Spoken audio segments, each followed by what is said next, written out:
I like salad. Do you like salad?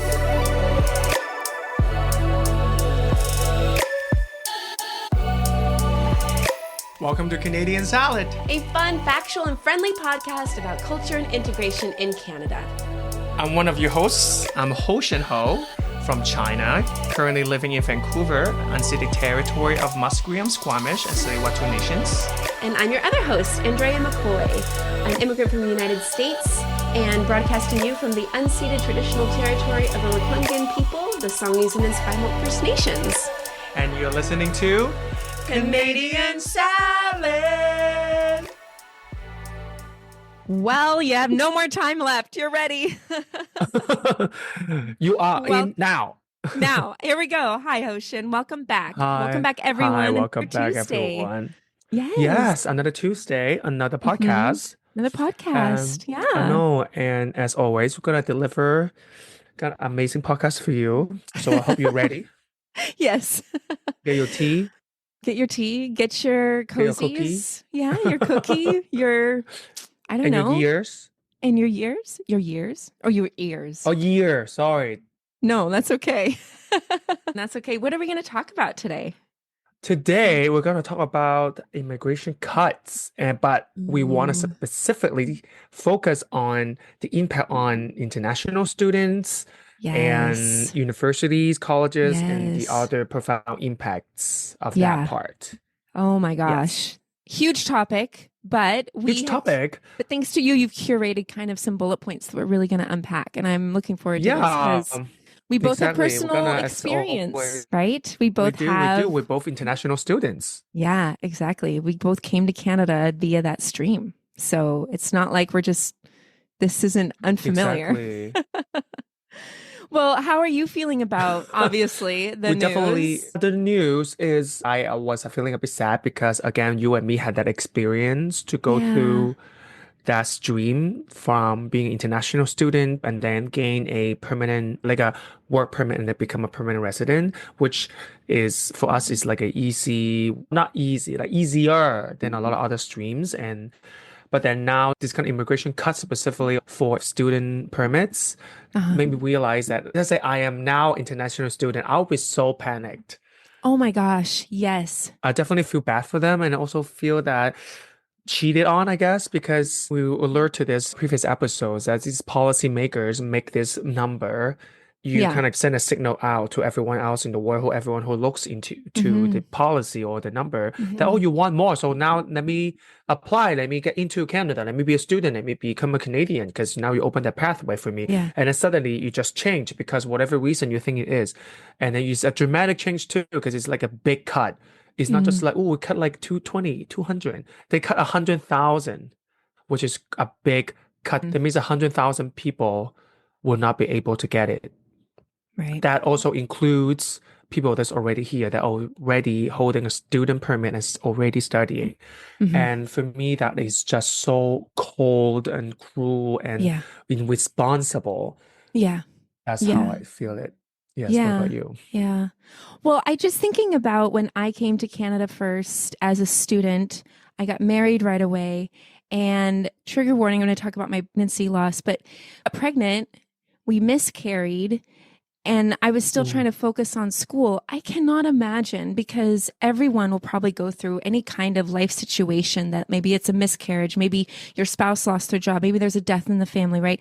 Life goes on no matter what the government is doing to permits. But to have that additional disruption in your life when you're trying just to focus on school, but also trying to navigate regular life circumstances, I think it's just really inhumane and unfortunate. That has become the way in which IRCC has handled this whole situation with immigrants.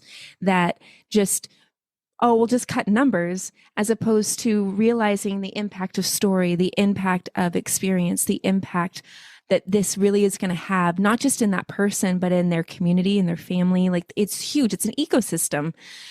And you you chop down one tree, that affects the birds that used to nest in it, the bugs that used to nourish it, the soil that used to keep it alive, and the health that it brought. So I can't imagine. And it's scary and it's frustrating because it's going to continue happening. And I think that's where why we're here, and we want to say that there's more to an immigrant than their work permit or their study permit, because these are people who are making Canada a great place. Yeah. Yeah. And so now we can get into, I mean, we kind of in our previous episode, we talked about this before, but I also want to reiterate the cut. This year, 2025, the government going to cut about like 100,000 permits. The quota will decrease 100,000. And then for international students, there's going to be a cap, and that cap is going to be 10% less from last year. So 10% less student going to be renewed or be able to enter Canada as a student. And then they're also going to tighten the eligibility requirements for the postgraduate work permit program. For people who don't know what postgraduate work permit is, usually a lot of international students who come to Canada, actually what they are looking for at the end of the day, for the one who want to stay in Canada, is this post-graduation work permit.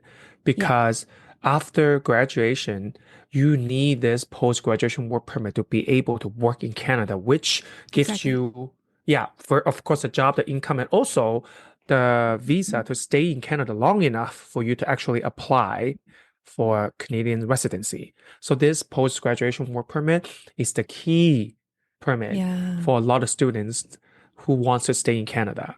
But even this key permit, the IRCC decided to tighten its requirements, especially on what kind of job that you actually need, how long you need to be in Canada, to what kind of school you need to be graduating from, what kind of program to be graduating from to be able to apply for that permit.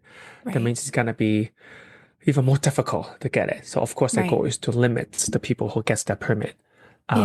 So that's kind of the immigration policy with a focus on international students and work permits.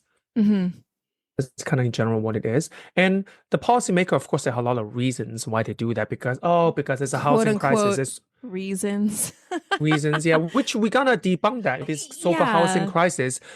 Because it's easy to fool people with this reason of housing crisis. Easy to fool people. It's a distraction. Or more people come in. Of course, you're gonna be put stress on the housing market. That's why the prices keep going up. And people who doesn't necessarily have critical thinking, that does not look into data, does not look into evidence, or think, the policymakers are right, or I'm all behind this. Actually, is not true. It really is not true, and we will talk about that later. Yeah, it's one of those things where, yes, it's a problem. Yes, there's a lack of housing. Yes, there is labor market concerns. There's not maybe enough jobs. And yes, we can acknowledge those problems exist. And we can also say it's not because of immigrants or immigration. And we've unpacked like wealth inequality. We've unpacked capitalism. We've unpacked the fact that provinces haven't been diligent in assigning or bringing in economic immigrants that match the needs of the province. Because it's a monetary benefit for the province. More people here, more money that's spent into the economy, the more you can do. It makes sense, you know? At the same time, though, provinces aren't getting blamed for those issues. Students are. Students are. Yeah. Or immigrants, general immigrants. Yeah. Again, I think there's just so many people on the ground not doing the jobs that need to be done to connect said international student to said available job opening to said economic need, right? Like there's no kind of like an operator, like in the old days, you had one person that would connect calls to certain organizations. Like I feel like you need provincial operators to operate students coming in. Oh, great. You just graduated from UBC with a degree in sociology. Wonderful. We have an opening at the government of BC for that job, right? Like that would be amazing. Let's fund that. That would be. Oh, no. IRCC, call me, Mark Miller. Call me. Let's do lunch. I have ideas. Let's talk.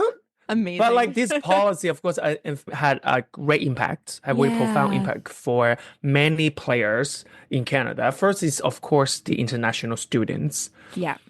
Now that we have fewer student visas, that means those prospect students who wants to come to Canada knows that government is doing that. All of them is gonna have hesitation to come to Canada. They might go to somewhere else. Yeah. They might go to Australia, maybe another state, maybe go to UK. I know there's many other countries in the world that has great schools, that does not have this sudden change of policy. also cruel and dramatic policy change. Yeah, very dramatic. Yeah, like we are not opposed to policy change. It has to be gradual enough. This is Yeah. not gradual. No, it's not. And I think as today's recording, I read that IRCC is going to lay off 30% of its workers. For example, see. Because with all the cuts to the program, then why do you need that many staff anymore? It's so, yeah, again, I was telling someone the other day, I was like, I feel like you just roll a dice and just make up something, and IRCC is probably going to come out with a law that just, they roll a dice like, oh, no more immigrants with blue freckles who operate elevators. Great. Let's put it out in the news, you know? I agree. It just like I really think this policy is out of nowhere because it shocks people, not because it's changing. I understand why it wants to change. I just don't understand why it has to be this much and this sudden. This fast. Yes. This fast, exactly. Yes. So again, that's the disclaimer there. We're not opposed policy change. Change is necessary in many ways. Many just people have beefs with us because they're like, oh, you just want open borders. Well, that's another conversation. Yeah, that's another conversation. That's continue. We'll stay on point. And and of course, now that we have fewer visas, that means gonna also increase competition. That means a lot of like it makes the prospect students, as students already here, gonna compete each other for all those spots because now it's tighter now, less window. But all these people is gonna all want to squeeze in that tighter entrance, this avenue. It's gonna be a bath for many people. Yeah, and a lot of hopes and dreams are gonna be shattered. Yeah, it's gonna be not great, and that of course gonna impact families too. Because from my perspective, my parents, of course, have expectations now that I'm going to Canada steady, and they of course want me to stay in Canada, have a better life, and in many ways, maybe financially benefits them as well. That's kind of the expectation had on me. So this visa cuts is not just about prospect or current international students not be able to study, but also is their families, friends, and their own communities. Communities of like for a better future. All those things too. It's like to a very personal level. So that those impacts is and then on top of that, it's not for sure. Think about all the students already here. They already pay tuitions. They pay their visas. Taxes. They pay the flight to Canada. All the taxes they paid, and the life they have lived here. All the costs they already paid to be here. And now suddenly they're not going to renew their study. They probably even only halfway of their school. They have to go back. Yeah. And some of the even prospect students maybe. They only heard the news after they already planned everything, or maybe they came here to visit schools already. Maybe they already pay an agency for them to look into school, help them to evaluate their application, whatever. Then we would pay a lot of money just to assess how they're gonna get here, and then now all this money probably gonna goes to waste. It's also financial impact on these people, these families, on these communities. And diplomatic relationships. We're going to talk about broader societal or even more global impacts. But I think when you do this to people from other countries, how do you maintain that relationship with countries that are bearing the brunt of your decisions, right? Whether that's trade agreements, whether that's employment agreements, whether that's labor market agreements, whatever it is, like that's going to have... I don't know. It's as much as Canada thinks it can just operate silo. I think they're going to learn real quick that they can't. They really can. Like, also, it hurts our reputation too. You have to understand, it hurts our reputation. Totally. The positive reputation, everyone, that we are saying Canada has. I've said it many times. Please don't yell death threats at us. Yeah, because anyway.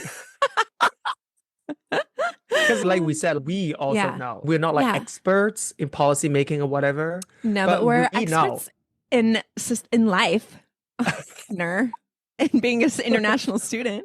But like even we know this is a very rapid and dramatic change for these kind of policy directions, and I think this kind of reform confuse us. Obviously, it definitely confused a lot of international policy makers as well, and people who look to Canada, maybe for thinking to Canada to call Canada home, they will also realize that what? You suddenly last year you keep increasing your number and boom, this year you're like, no, we're just kidding. Like it definitely damaged our global reputation as an immigration haven in many ways. Absolutely. It gonna also damage if in the future, let's say maybe 2, 3 years from now, suddenly we realize we have a huge gap in our, I don't know, labor market or whatever, that we need more immigrant. And Yeah. then suddenly open the border again. The people is not gonna suddenly, now you open, now people are Oh, not gonna, they're gonna sure. hesitate. I They are put my going to life on hesitate. hold and I was just twiddling my thumbs, waiting for this opportunity. And now it's open. Okay, great. I'm coming. Yeah, exactly. People are They're going to be not- so skeptical. They're going to doubt, is it even safe? Because who knows? They could pull the rug from under my feet, you know, Again, exactly. again. So I don't know, man. Get your, what's your track record, right? We're going off trends. Yeah. Exactly. I think this kind of definitely damaged the reputation, and it kind of can possibly damage how, if Canada ever in the future want to, open more immigration numbers, can definitely impact that as well. Yeah, for sure. So not good, not good. Not good. And the other thing I want to also talk about is impact on is definitely universities and colleges. Okay. There's many articles on that. Like I even saw this one news saying that a college is closing down because they have a dramatic drop of international student enrollment. Yeah. I don't They're know whether closing. our listener, yeah, they're closing. Yeah, Wow. yeah. We'll include I the don't know link in our show whether- notes. Yeah. Yeah, it's from Global News. It's called Algonquin College. Okay. Anyway, I don't know if our listener Yeah. knows that most universities and colleges rely on international student enrollment because do. international students pays sometimes double of the Yes. domestic students' Yes. tuition. Yes. In Ontario, I saw Doug Ford had said that there could be no more international students in their medical program. And there were I think there were 11 international students out of a class of programs. I don't know what it was, but it was amazing because the international students for a medical degree in university pay easily $90,000 a year, whereas Canadian born people pay like $26,000 a year. Ooh. Like almost what is that? Is that, yeah, almost three Yeah, three times times. as much. Almost three times as much. Exactly. Which is Exactly. wrong, and they shouldn't be. And you're all losing money, but you're losing money, you're not learning your lesson. Like the lesson you need to be learning is you should just make fairer prices for everyone. But yeah, they do. Universities rely on it and they don't have anything Yeah. to fall back on. Exactly. A lot of universities rely on international students' tuition fees to subsidize all the operations and programs that these colleges and university that they have. So now that CBC also have an article that released since the policy was cut they've seen like a 45 to 50% drops across the board of most universities and colleges of 45 to 50% student application or enrollment drop. Sure. So half. I know. It is crazy. So that Wow, means that's a lot of money that these universities and colleges were expecting, now that is vaporized in the air. Wow. Yes. And you know what that also means? That also means that these universities had revenue decline, approximately $1 billion revenue decline Oh my gosh. in Canada. It resulted in budget cuts from programs. It also means there can be layoffs. Some programs might be completely cut. Yeah. That means a student body is going to have less budget as well. Yeah, and a lot Yeah. of like maybe student programs or initiatives, subsidization might be all gone. Right. And I don't think IRCC was thinking, since there's going to be this big drop in revenue for universities and colleges, we should create grants and scholarships, increase that for people already here. We're not going to do that. They're not going Right? to do that. Yeah. I mean, if anything, BC, and I was a part of this, I received it was a BC skills grant. So it was a grant that BC offered employers but also staff to increase or gain further accreditation or schooling in a trade in order for you to receive better skills so you can have a higher wage job. And I thought, well, way to pour into people and say, hey, we believe that you could advance. Let's provide a pathway. And they did. And Are we going to see more or less of that? I don't know. With all of this income gone, I don't know if the government is going to have any surplus that they can improve certain economic things that they want to, because it's all Yeah, related. I agree. I agree. I'm also thinking a lot of like researchers, like on top of that, like a lot of labs and research programs, equipment's upgrade, like they all this are gonna be halt or reduce in Yeah. size. That is Yeah. definitely gonna impact students' quality of study for Oh, sure. sure. For Because sure. again, $1 billion gone. Yeah. That means a lot of things gonna be gone without A money. lot. A Yeah. lot. Yeah. And that's just the money part. The other part is also the academic quality part and the cultural part. Now that, Mm-hmm. again, 50% less international Mm-hmm. student comes into classes means this class is going to see less diversity, less Yeah. perspectives, less competition. Right. Now that the local students are going to have less global perspectives come to Yeah. the class. They have less Yeah. people to provide different perspectives, different experience, different cultural understandings to the class to have a more vibrant, diverse, and I would say even intriguing Yes. conversations Yeah. with to have Yeah. these kind of things with. Right. Right. And then that kind of is to a huge disadvantage for people who are in Canada going to school. How are they going to navigate a global market? How are I you going know. to create solutions? Much of COVID was a lot of people adapting what other countries were doing already, right? Like food delivery in China or even Vietnam or other like India, right? There are Hmm. other countries that were doing stuff far much earlier than Canada was. And Canada's It like, really oh, was. actually, they work out this payment plan and we have, drivers and we can, anyway, right? There was just all of these solutions because you had more of a global menu, if you will, to draw from and global I ideas agree. and co-creating, right? So, And I think this kind of impact also like now there's a less diverse classroom also makes, I don't know, I just worry they're gonna have more like conservative students and sure. also less open-minded Those kinds students. of, yeah, those mindsets that are very one-sided, binary, very It can black be and very white. dangerous. They Yeah. can be, And yes. which contributes to the point that you just make that you're gonna make the students like not equipped with Mm-hmm. this kind of global perspective for a Mm-hmm. global market for no, but Mm-hmm. for jobs, for solutions. Mm-hmm. That is not great for our Yeah. future kids.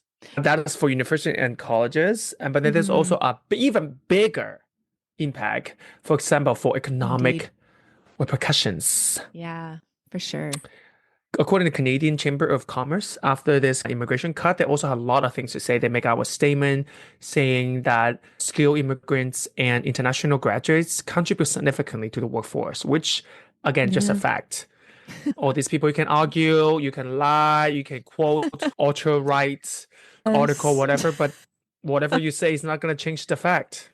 No, the reality is the No. reality, man. Yeah. Yeah, like I said, if you really care to know this many data, so you can literally just need to Google. You need to just It's Google. You can amazing ask whatever how question you easy it want, is. a lot of universities have researchers and numbers to tell you how much our international graduates and students has Hmm. contributed to Yeah. our workforce. Right. Now that we have reduced number of immigrants and international students, we can Mm. definitely expect a labor shortage in many ways, Yeah. especially in tech. Like Canadian Chamber of Commerce say our tech and healthcare sectors specifically will be impacted Huge. because both sectors had huge numbers and percentage of international immigrants and international graduates. So Yeah. now, yeah, we'll see how the future holds. Yeah. Yeah. They're going to feel it really good. I think we're Yeah, already like universities are already feeling it. And it's going to yeah. be interesting with what transpires from the southern neighbor, the United States, in the next 4 years because, I mean, even that, I don't know whether you saw that controversy because Trump is anti-immigration, right? And so a lot of people support Trump. So yeah, there's no more immigrants. You cut all immigrant number, blah, blah, blah. And then they right. even cut one visa. They want to like cancel one visa, which is a temporary work visa or something. Oh, yes. I forgot that what specific visa was, but it's like a work visa. But then some Trump supporter, big company Trump supporter like Tesla, Elon Musk, Yeah. and another big tech company CEO who also supported Trump said, no, we can't cancel that because they both said that Yes, they rely these on that for tech. Yes, yeah, yes. because It's these two a company who make the H1 comments that visa. Yeah. Yeah, they cannot kiss their visa because a lot of both these two companies heavily rely Rely on on immigrants. international immigrants to be in their company. Yeah. That's what I mean. Again, it goes to our point. People aren't looking at the sole source for these problems. They're picking the boogeyman, the monster under the bed, the shadow in the darkness that's not even there, right? And I think there's a lot of racial motivation there.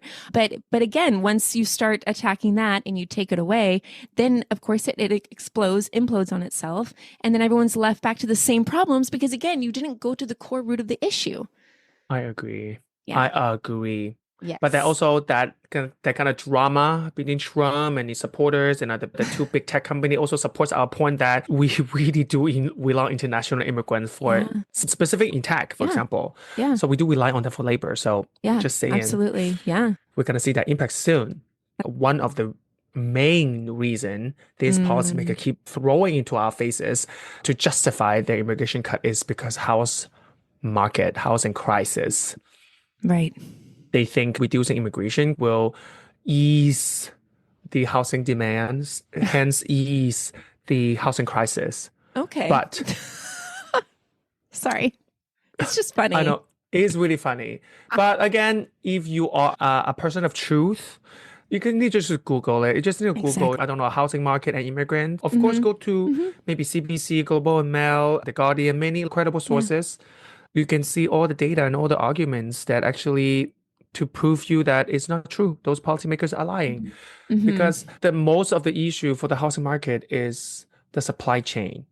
The supply, the structural issue in housing supply is still unaddressed.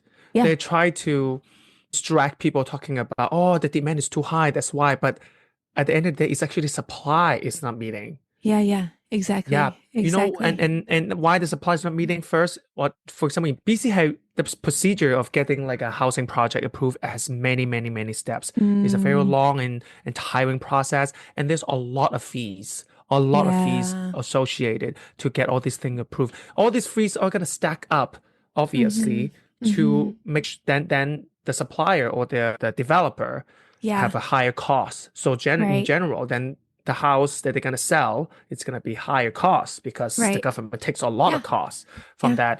And they also haven't approved enough projects in general to meet what, even before this so-called housing crisis was involved, because it takes years for houses to build, obviously. That means this problem that we have is already years ago already exists. Yeah. You don't build a house in a month or a year. No. So we just need to use our common sense.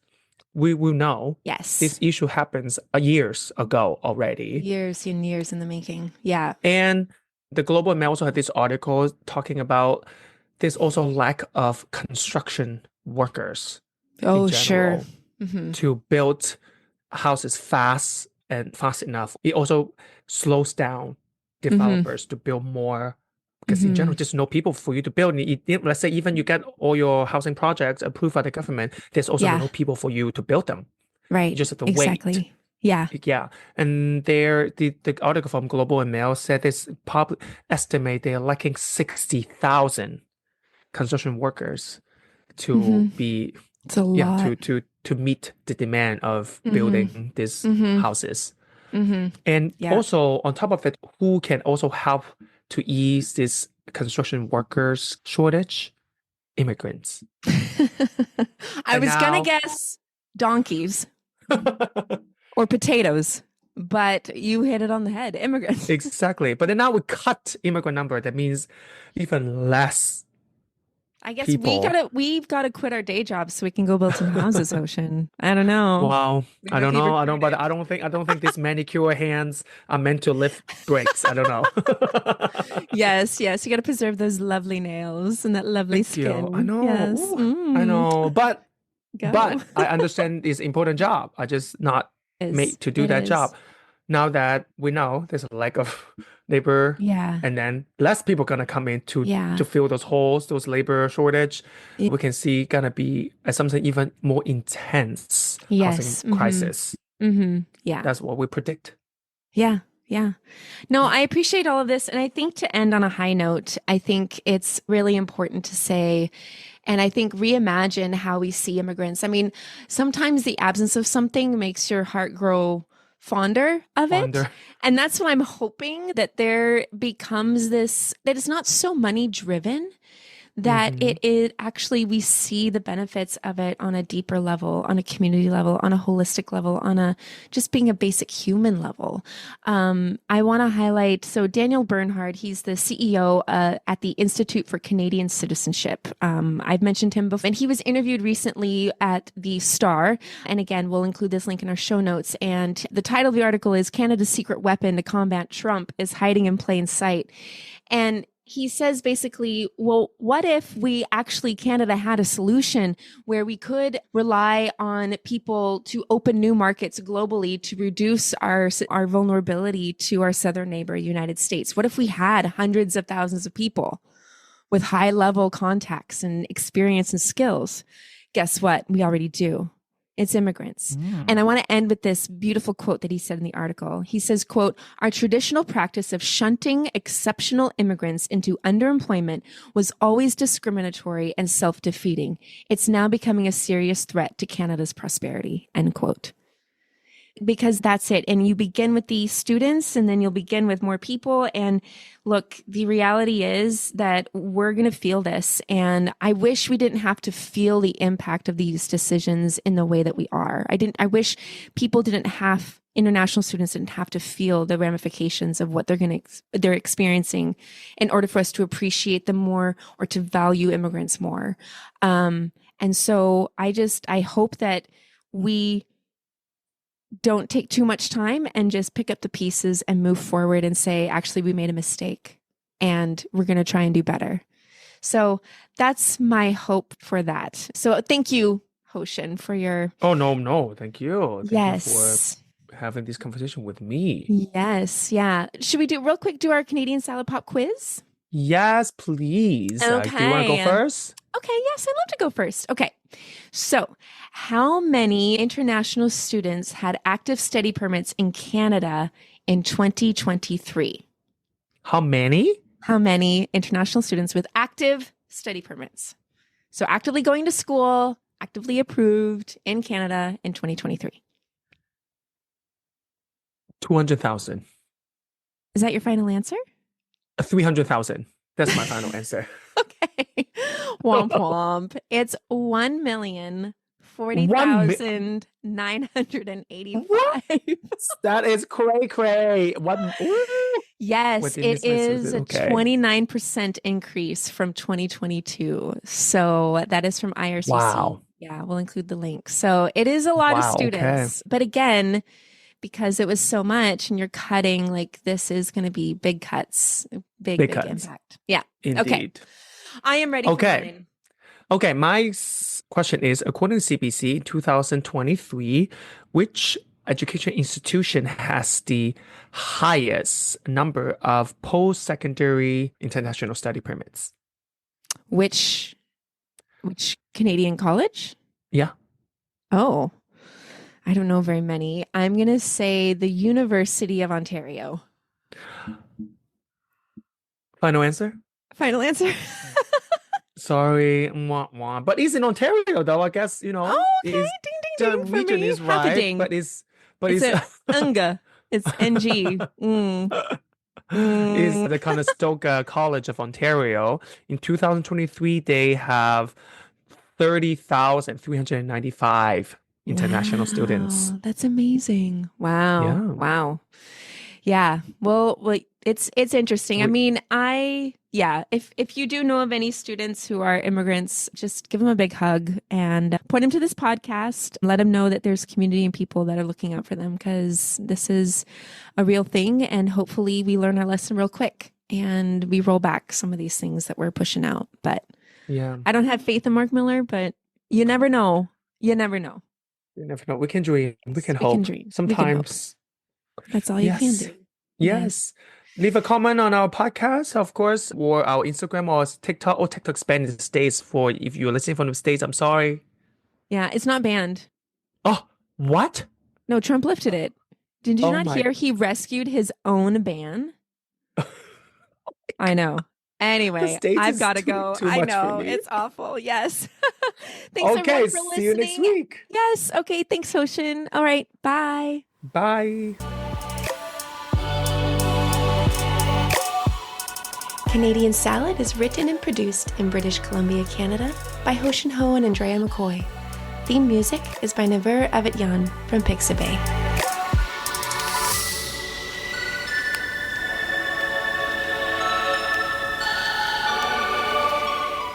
This has been a good Drinklin production.